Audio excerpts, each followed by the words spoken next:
राधे राधे।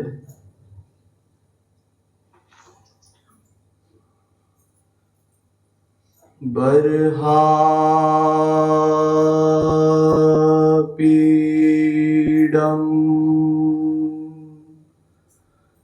नटवर वपुः कर्णयो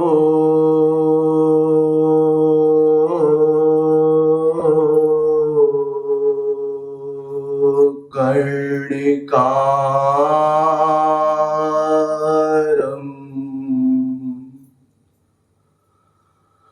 बिभ्रद्वासः कनककपीशम्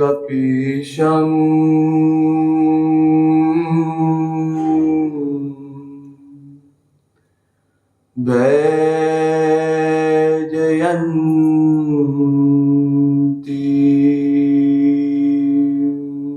च माला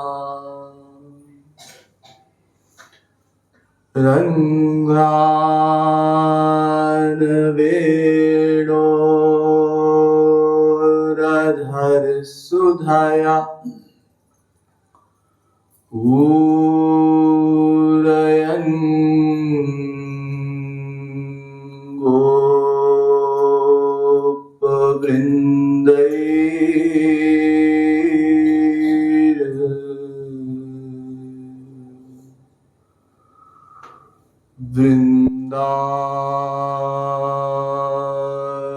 वृन्दारण्यं स्वपदरमणम्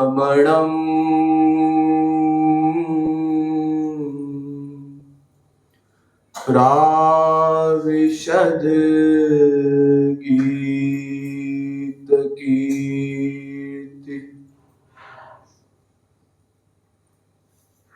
प्रिय साधक वृंद, कुछ देर भगवान नाम संकीर्तन कीजिए, उसके पश्चात कुछ भगवत तत्व पर प्रकाश डाला जाए। भजो गिरिधर गोविंद गोपाला,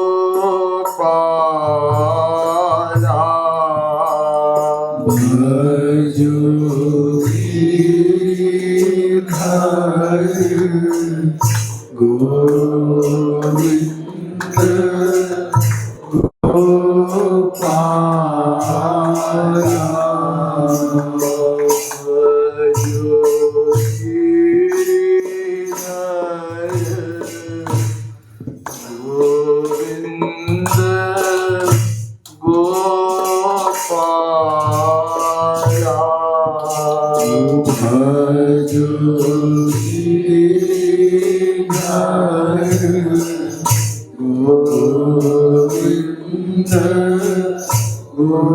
गोपाला,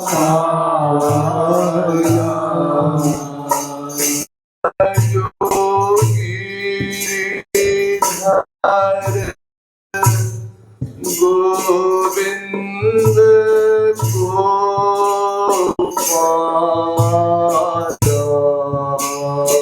भजो गिरिधर गोविंद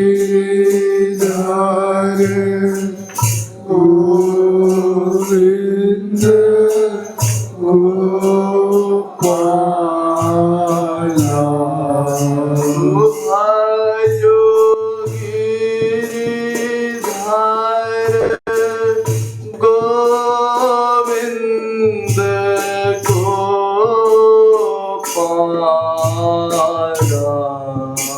भजो गिरिधर गोविंद गोपाला,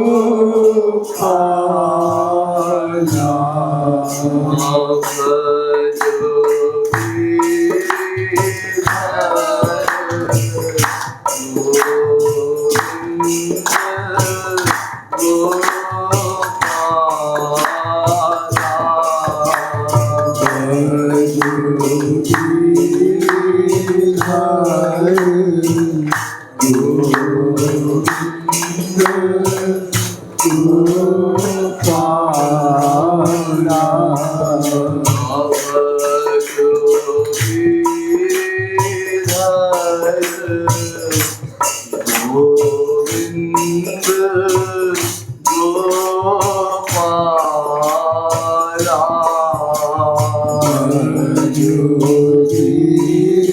गिरिधर गोविंद गोपाला।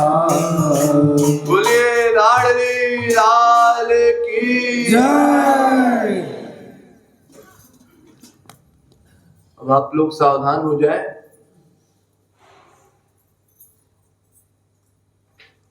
आज मुझे कुछ प्रवचन, कुछ उपदेश देने के लिए कहा गया है, लेकिन आप लोग वैसे भी बहुत बार प्रवचन सुन चुके हैं, बहुत उपदेश आप लोगों ने जीवन में सुने, लेकिन फिर भी अभी तक अवस्था जो आपकी है वो प्रारंभिक अवस्था ही है।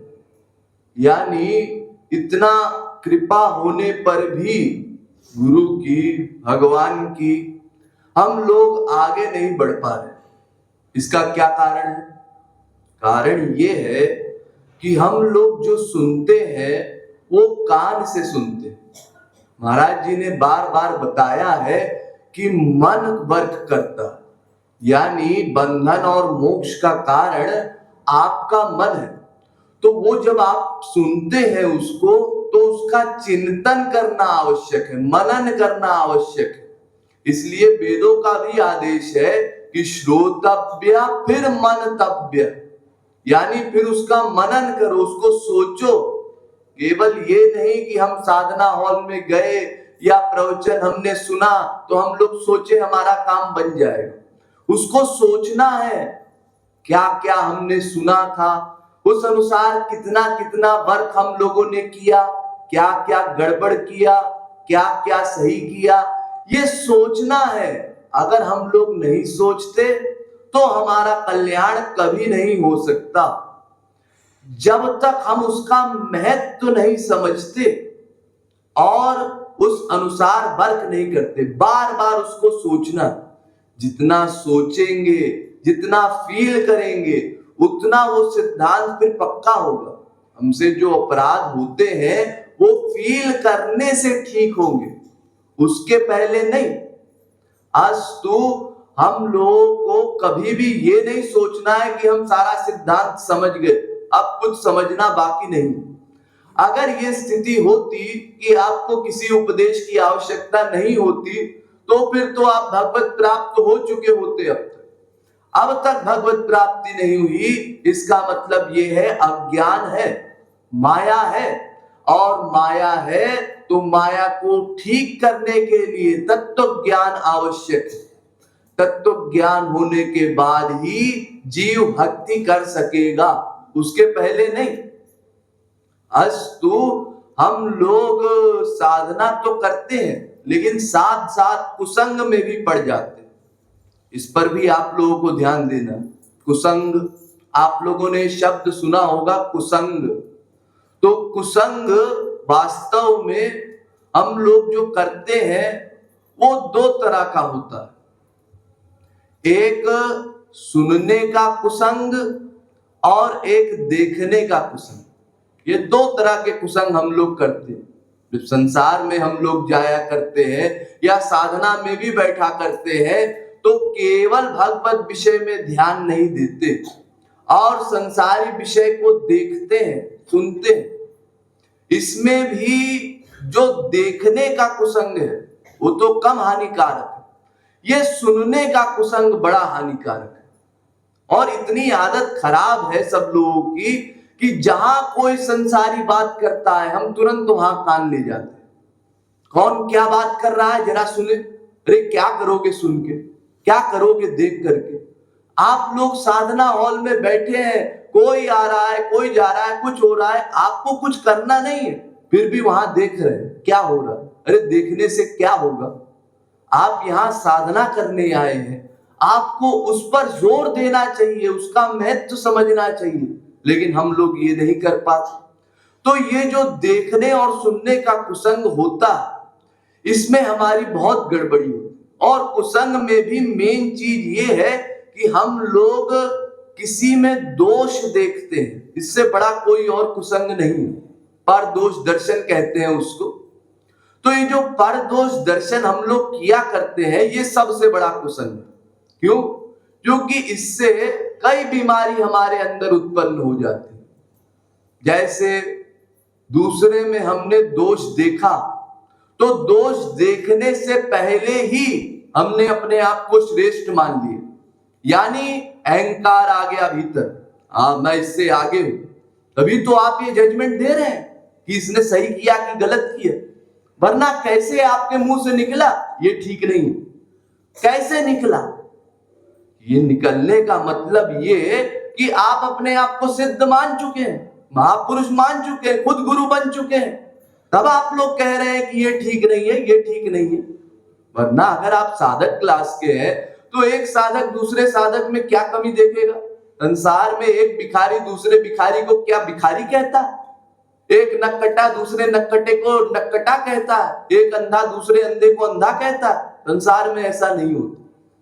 अस्तु हम लोग जब किसी में दोष देखते हैं तो सबसे पहले तो अहंकार आ जाता है भीतर, और अहंकार इतना बड़ा भगवान का दुश्मन है। नारद जी कहते हैं ईश्वरप्याप्यभिमान द्वेषित्वाद, द्वेष है भगवान को अहंकार से, अभिमान से। यहां किसी में अहंकार आया, अभिमान आया, तो गुरु महापुरुष भगवान कोई कुछ नहीं कर सकता। देखिए, आपके भीतर अगर गड़बड़ी हो गई अहंकार की, तो आप ना महापुरुषों की सुनने वाले, ना किसी संसारी की सुनने वाले, क्योंकि आप अपने आप को समर्थ मान चुके हैं। तो सुनेंगे क्यों? सुनने के लिए व्यक्ति तब तैयार होता है जब उसको लगे कि हाँ, हम असमर्थ हैं, हमारे भीतर कोई कमी है, हमसे कोई भूल हो रही है, तब आप सुनने का प्रयत्न करेंगे। और अगर आप अपने आप को पहले से समर्थ मान चुके हैं, ज्ञानी मान चुके हैं, तो आपको किसी की बात सुनने की आवश्यकता नहीं लगेगी। फिर तो आप कहेंगे मैं सब कुछ जानता हूं, क्या आवश्यकता है कोई मुझे कुछ बोले। अस्तु हम लोग क्योंकि साधक अवस्था में है, तो कभी भी अहंकार न करें, अभिमान न करें, दूसरे को दोष न देखें। देखने में ही सब गड़बड़ी है। फिर इसके बाद हमारे भीतर अपराध करने की वृत्ति भी जगती है। साथ ही साथ हम लोग 10 तरह के और अपराध करते हैं। हाँ, ये तो इतना ही करता है, कौन सी बड़ी बात है, अभी तो इतना ही हुआ है, बस इससे शुरुआत होती है। जैसे आप लोग संसार में देखते हैं, जब कोई बच्चा शुरू में स्कूल से पेंसिल चोरी करके लाता है या कोई सामान चोरी करके लाता है, तो घर में माँ बाप पहले ही डांटते हैं, चुराया क्यों, वापस करके आओ। क्यों? क्योंकि जानते हैं आज छोटी चोरी की है, कल बड़ी चोरी करेंगे। ऐसे ही मक्कारी होती है, आलस होता है, उसी प्रकार से संसार में दोष दर्शन होता है। आपने थोड़े थोड़े से शुरुआत की, आपको खुद पता नहीं चलेगा कब आप सर्वत्र दोषी दोष दिखाई देने लगा आपको। और खुद को पतित मानने की बजाय, खुद दीन बनने की बजाय आप अहंकार में फूले घूम रहे। इसलिए हम लोगों को कुसंग से बचना है और ये समझना है कि भगवान को दीनता प्रिय है। एक दिन ऐसा आप लोगों का बीत जाए, आप लोग रीड कीजिए कि एक दिन आप लोग बिता दें कि किसी के प्रति ना आपको राग आने पाए, ना द्वेष आने पाए, यानी किसी के लिए ना प्यार आने पाए, ना खार आने पाए। तब समझिए अब कुछ तत्व ज्ञान बैठ रहा, वो भी पक्का बैठा नहीं है, बैठ रहा। आज के दिन हमने ऐसा नहीं किया, इसका मतलब आज तत्व ज्ञान था। अरे तत्व ज्ञान होते हुए भूल हो जाती है लोगों से, फिर तत्व ज्ञान को छोड़ दे तो अपराध के अलावा कोई कुछ कर ही नहीं सकता। अरे आप लोग मंदिरों में सुनते होंगे, बड़े बड़े वेद के विद्वान भी बोलते हैं, पापो हम पाप कर्मा हम पाप आत्मा पाप संभवा। अरे मैं पापी ही हूं, सब वर्ग पाप के ही तो होते हैं हमसे, कौन सा वर्ग ठीक हुआ है हमसे। ये फीलिंग भीतर से सदा साधक के रहनी चाहिए। और अनावश्यक हम लोग भोलेपन में न पड़े, कपूया चरण में न पड़े। एक होता है कपूया चरण, यानी अनावश्यक दिखावा। आदि जगत गुरु शंकराचार्य हुए, उनके बाद रामानुजाचार्य हुए हैं। वो रामानुजाचार्य कहते हैं कि 3 कपूया चरण है जिसके कारण जीव भक्ति नहीं कर पाते। कौन से 3? पहला, सरल हृदय का अभाव। भक्ति करने वाले के लिए ये नियम बनाया गया है कि उसको सरल होना होगा। ये जितनी 420 और जितना ये बुद्धि का हम लोग प्रयोग करके बचा करते हैं ना, ये सब छोड़ना होगा। भगवान की शर्त है, मन क्रम वचन छाड़ी चतुराई। आप लोग 10 बार यहाँ कीर्तन में गाते हैं, भगवत शरणागति की बातें करते हैं, निष्काम प्रेम की बातें करते हैं, लेकिन भीतर इतना गड़बड़ है हम लोगों के कि हम लोग किसी का एक वाक्य नहीं सुन सकते। अरे किसी का कौन कहे, गुरु का भी वाक्य हम लोग नहीं सुन पाते। कोई कह दे ऐसा तुमने क्यों किया, तुरंत मिर्ची लग जाती है। अपनी बात को हम लोग ठीक करने में लग जाते हैं, नहीं नहीं ऐसा नहीं, मेरा ये आशय था। अरे क्या मतलब है, तुमको बोलने से क्या होगा? अगर वो बात सही है तो उसको मान लो, और अगर तुमको सही नहीं लगती तो गलत बात बोल रहा है, फिर तुमको बोलने की जरूरत ही नहीं। अस्तु हमारे भीतर ये जो तमाम गड़बड़ी है, ये गड़बड़ी हमको ठीक करनी होगी। ये सरल हृदय हमको बनाना होगा, आचरण हमारा सरल होना चाहिए। अरे महापुरुषों का स्वभाव इतना सरल है। आप लोग गाते हैं रामायण में, सरल स्वभाव, बहुत सीधा सरल स्वभाव महापुरुषों का। तो पहला कि सरल स्वभाव हो, नेचर उसका बड़ा सीधा हो, तब वो साधक हो सकता है। दूसरा, अनावश्यक बनावट में न पड़े। बनावट क्या? भीतर कुछ चल रहा है, बाहर कुछ दिखा रहा है। ये गड़बड़ अगर हम लोगों ने करना शुरू कर दिया तो फिर तो संसार में भले काम बन जाए, भगवान और गुरु के यहाँ काम नहीं बनने वाला। यद्यपि गुरु आपके अंतःकरण को देखता है, जानता है, लेकिन अगर आप बनावट करेंगे गुरु के आगे तो गुरु कभी बोलेगा नहीं, ये क्यों झूठ बोल रहे हो, मैं तो जानता हूं। वो बिल्कुल ठीक है आपको और चढ़ा देगा और आगे बढ़ा देगा। चलो ठीक है, जाओ, तुमको संसार में जाने का मन है, बिल्कुल अपना मन भर के संसार में तुम जी लो, घूम के तो भगवान के ही पास आना है सबको।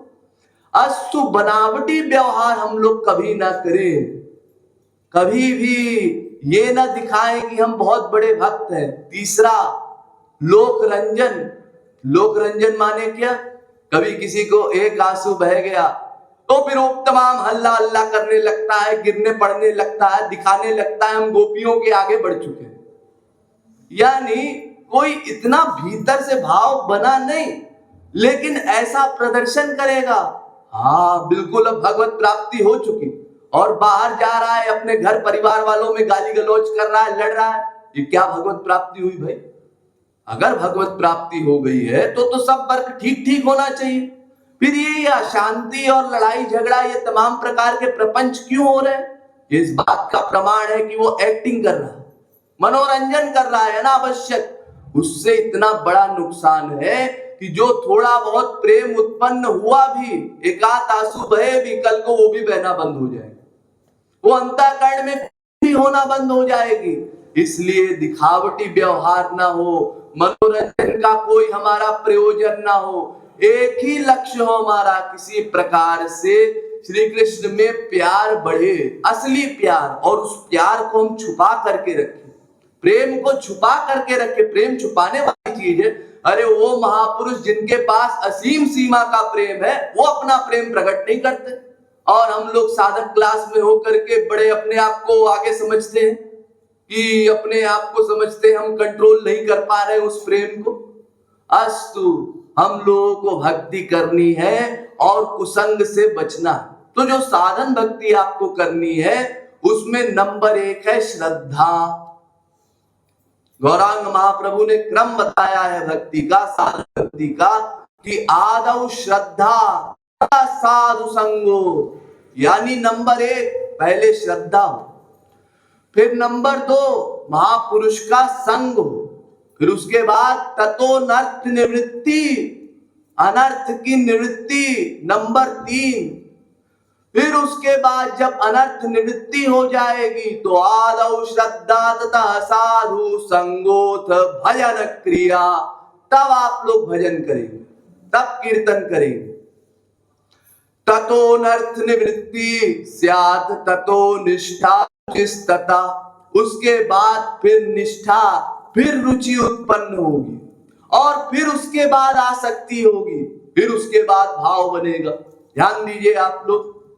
नंबर 1 श्रद्धा।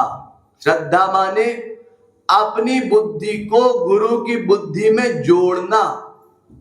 जैसा गुरु कहे उसके वाक्य में 0.1% भी अपना दिमाग ना लगाना। इतना तो ठीक कहा गुरुजी ने, लेकिन इतना अच्छा नहीं है, इतना हम निकाल देते। ये क्या भक्ति है? ये क्या शरणागति है? ये कौन सा आज्ञा पालन है? जितनी हमको अच्छी लगी उतनी हमने बात मान ली, और जो अच्छी नहीं लगी वो नहीं मानी। ये आज्ञा पालन नहीं है। आज्ञा पालन पूरा 100% होना चाहिए। जो गुरु ने कहा है उस अनुसार ठीक ठीक वर्क होना चाहिए। अगर थोड़ा भी हमने अपनी बुद्धि लगाई तो फिर वो माइक बुद्धि हमारा पतन कर देगी। तो श्रद्धा नंबर 1। और फिर वैसे भी श्री कृष्ण ने गीता में भी कहा है कि बिना श्रद्धा के तो काम बनेगा। नायं लोकोस्ति न परो न सुखम संशयात्मा, गीता के 4थे अध्याय का 40वां। संशयात्मा का काम, श्रद्धा वाले का काम, श्रद्धा रहित का काम संसार में भी नहीं चल सकता। भगवान के यहाँ क्या ही चले। तो नंबर 1 श्रद्धा हो। फिर श्रद्धा के बाद महापुरुष के पास जाए, महापुरुष का संग करे, तो महापुरुष के संग से फिर उसका मन भगवान की ओर जाए। आप लोग स्वयं भगवान की भक्ति करने में असमर्थ, गुरु के माध्यम से ही, चाहे मानसिक संग कीजिए चाहे शारीरिक संग कीजिए, लेकिन बिना गुरु के संग के भक्ति नहीं हो सकती। तो हम लोग जब भक्ति करेंगे, भजन करेंगे, उसके पहले साधु संगत यानी महापुरुष का संग होना अनिवार्य है। फिर उसके बाद भजन करेंगे। भजन मान भगवान का रूप ध्यान, और भगवान के मिलने के लिए हम लोग व्याकुल बने, आंसू बहाए, तब फिर धीरे धीरे भगवान का प्यार पक्का होगा, और फिर धीरे धीरे अनर्थ की निवृत्ति होगी। अनर्थ माने संसार का जो अनावश्यक सामान, ये काम क्रोध लोभ मोह जितनी बीमारियां हैं माया की, इन सब की निवृत्ति ये भगवान की भक्ति से होगी। जब गुरु के गाइडेंस में चल करके हम भगवान की भक्ति करेंगे तो जितना अनवांटेड सामान हम लोगों ने अपने पास रखा है उसकी निवृत्ति हो जाएगी। तब फिर उसके बाद धीरे धीरे भक्ति करते करते फिर आपकी निष्ठा बनेगी।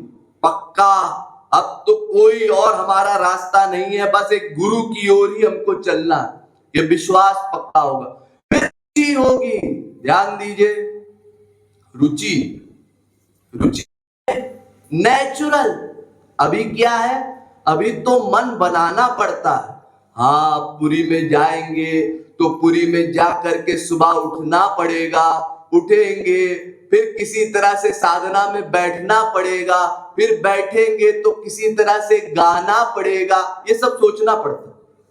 और जब रुचि हो जाएगी तो रुचि में अपने आप भीतर से मन करेगा, हाँ कब साधना होगी, कब कीर्तन होगा, कब हमको कीर्तन गाने को मिलेगा। ये भीतर से भावना बनने लगी, तब रुचि, तब आसक्ति। ऐसी छोटी मोटी आसक्ति नहीं, 100% आसक्ति। अभी तो हमारी कभी आसक्ति, कभी वैराग्य, कभी आसक्ति, कभी वैराग्य, इस अवस्था पर हम लोग। लेकिन हमको पहुंचना होगा 100% आसक्ति पर। इतनी आसक्ति कि संसार का विषय खराब लगे, और भगवान अगर ना मिले, गुरु ना मिले, तो हमको फीलिंग हो वही जो गौरांग महाप्रभु कहते हैं कि युगायितम निमेषेण चक्षुषा प्राविशायितम शून्यायितम जगत सर्वम गोविंद बिरहेण में, एक एक पल कल्प के समान लगे। ये अवस्था हमको लानी, धीरे धीरे अभ्यास करके इस पर पहुंचना, इसका नाम है आसक्ति। अभी तो हम लोग ऐसे ही कहते हैं हमारी बड़ी आसक्ति है जगन्नाथ जी में, हमारी बड़ी आसक्ति है भगवान में। क्या आसक्ति? अगर आसक्ति होती तो कभी भी आप संसार में जा ही नहीं सकते थे। अगर जाए मजबूरी में करें, ये शरीर हमको दिया है, इस शरीर के लिए वर्क करना पड़ेगा, तो थोड़ी देर वर्क कर लेते हैं, उसमें रुचि नहीं होगी, इंटरेस्ट नहीं होगा। देखिए आपका एक मन है, उस मन की रुचि अगर भगवत विषय में हो गई तो संसारी विषय अपने आप आपको गंदा लगेगा, खराब लगेगा। कोई संसारी बात कहेगा आपको चुभेगा भीतर से। हम लोगों की तो इतनी बुरी अवस्था है कि कोई अगर बोलता है तो हम लोग तुरंत सुनते हैं, उसको रोकते भी नहीं।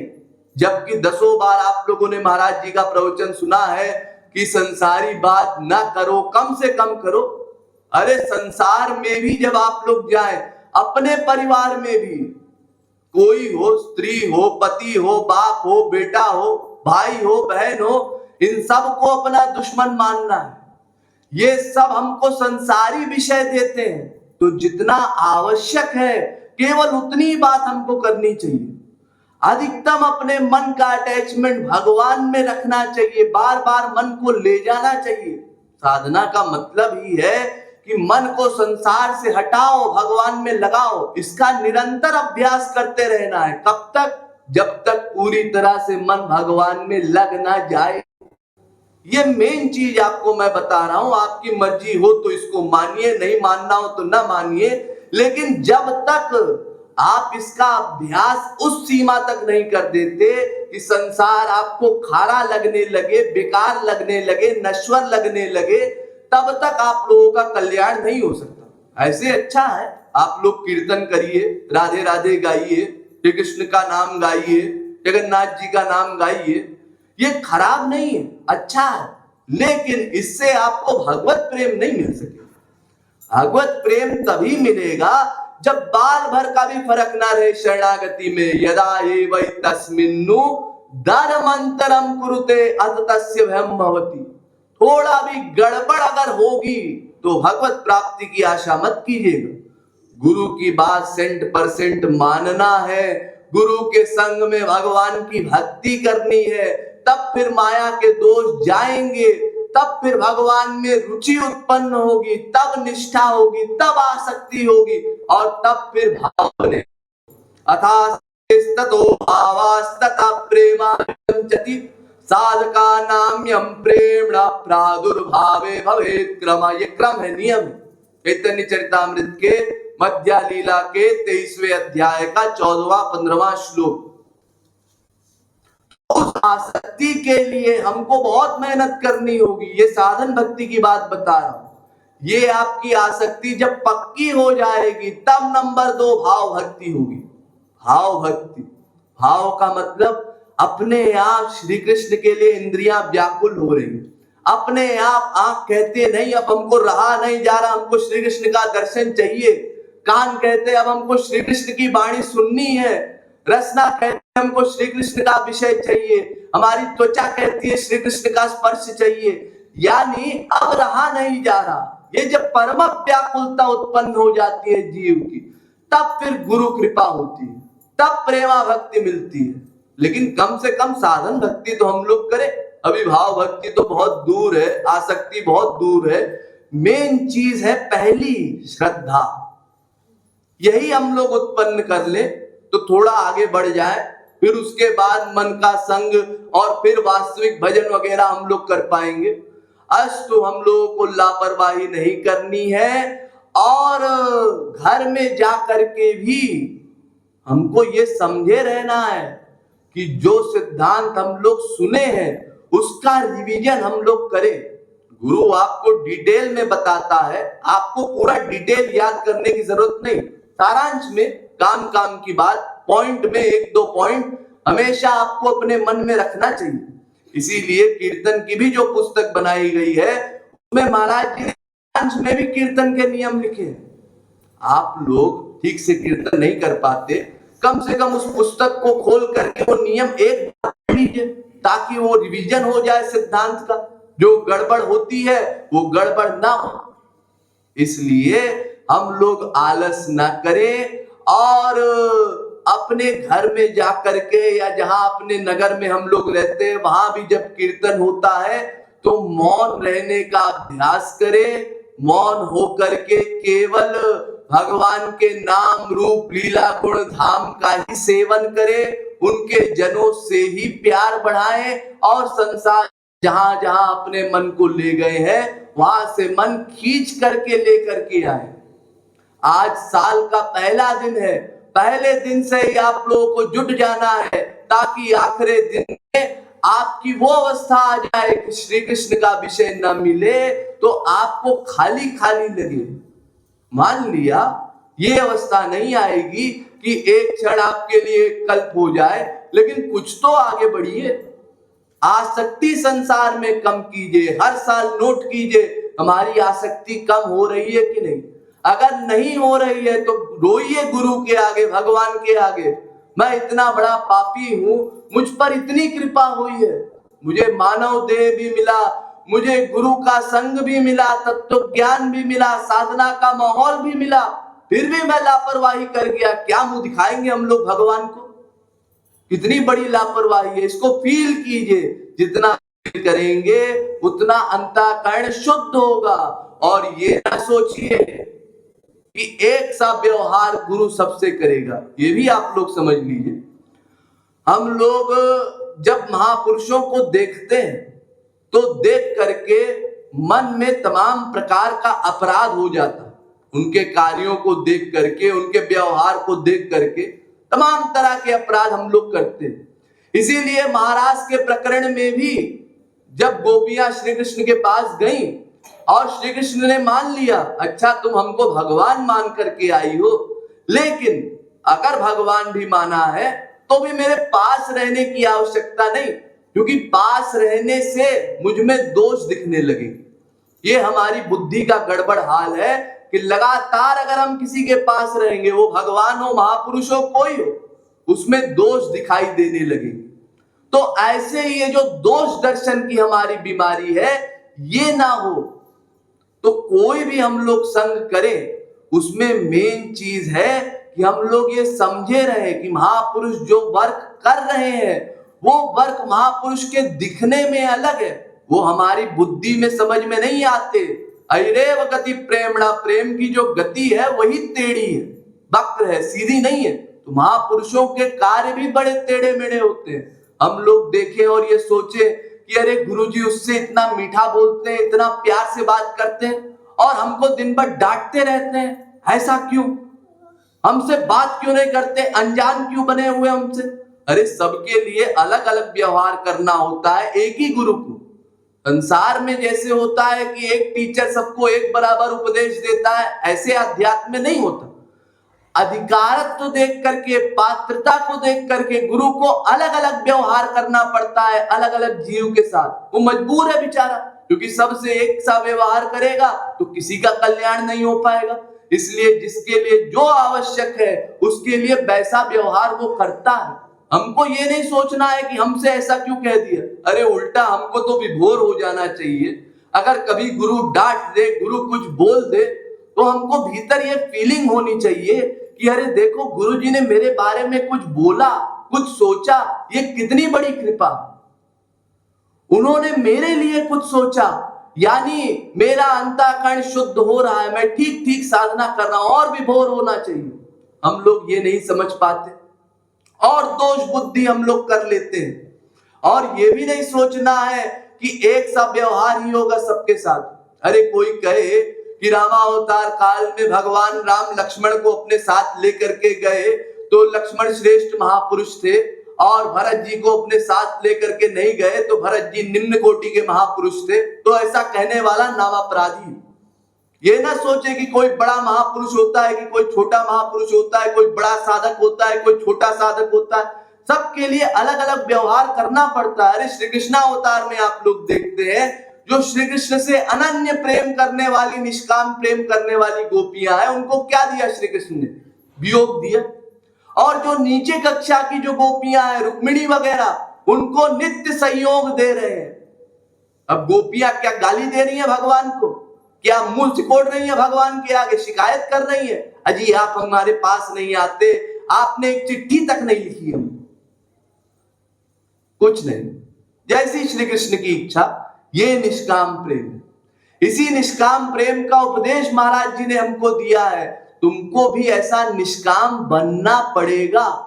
ये समझना पड़ेगा कि जैसा भी व्यवहार हमारे साथ हो रहा है, हमारा ये काम है कि हम उसमें गुरु का अनुकूल चिंतन ही करें, प्रतिकूल चिंतन ना होने पाए। शरणागति की शर्त ही है कि आनुकूल्यस्य संकल्पा, श्री कृष्ण का और भगवान का अनुकूल चिंतन ही हो।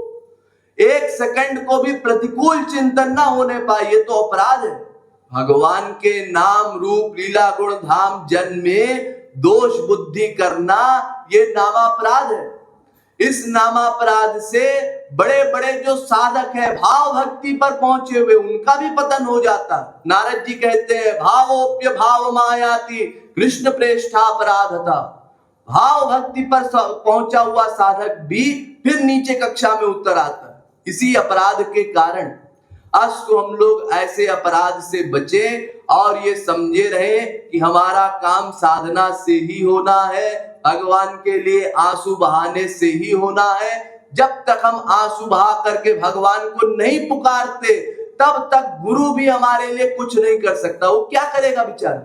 आपको उपदेश देगा, आपको आगे बढ़ाने की कोशिश करेगा, आपको प्रेरित करेगा, प्रेरक बन जाएगा आपका, लेकिन किस तरह से आपसे वर्क करवाएगा वो? आप अपना वर्क स्वयं करते हैं, आप कोई शरणागत तो है नहीं। अगर शरणागत होते तो भगवान जिम्मेदारी लेते हैं, मैं महापुरुषों का सब वर्क करवाता हूं, लेकिन हमारी वो अवस्था नहीं। इसलिए हमको मन को गुरु के वचन अनुसार चलाने का प्रयत्न करना है, मन का गुलाम हमको नहीं बनना है। ये समझे रहना है कि हमारे इसी मन ने हमको अनादिकाल से अब तक माया में भटकाया है। इस मन की जब तक हम लोग सुनते रहेंगे, तब तक हम लोग संसार में ही जाते रहेंगे, क्योंकि ये मन माइक है। आपने कल महाराज जी के प्रवचन में सुना था कि मन माया का बना है, कीर्तन में भी आप लोगों ने गाया था कि मन माया का बना है, इसलिए संसार में ही जाएगा। संसार भी माया का बना, मन भी माया का बना, लेकिन ये जीव जो है ये भगवान का अंश, तो ये भगवान की ओर जाना चाहता है। इसको भगवान की ओर ले जाने का प्रयत्न कीजिए। इस मन को जीव का गुलाम समझिए।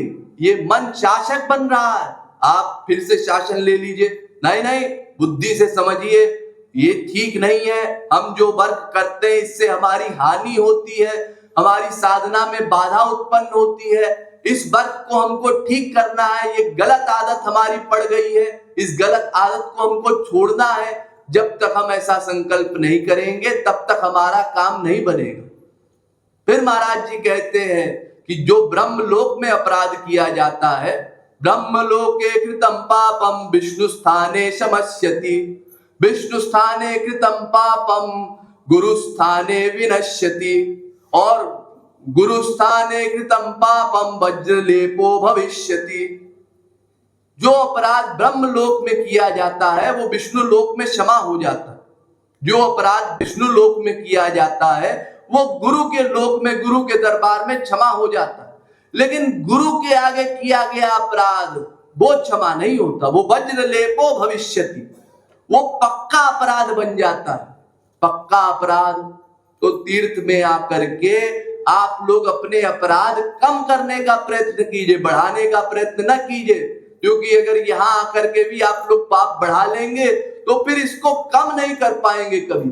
ये पाप का जो आपका इतना बड़ा भंडार है, इसको धीरे धीरे कम करना है। अपनी जो पाप वृत्ति है इसको कम करना है। समाप्त नहीं हो सकती, लेकिन कम तो करने का प्रयत्न कीजिए। आप लोग रामायण में पढ़ते हैं, जब रघुवर रावण के शीस भुजा सर चाप, काटे बहुत बढ़त पुनि जो तीरथ कर पाप। जैसे बार बार बाण मारने से फिर से उसके हाथ निकल आते थे, फिर से सर निकल आता था, उसी तरह के हमारे पाप हैं।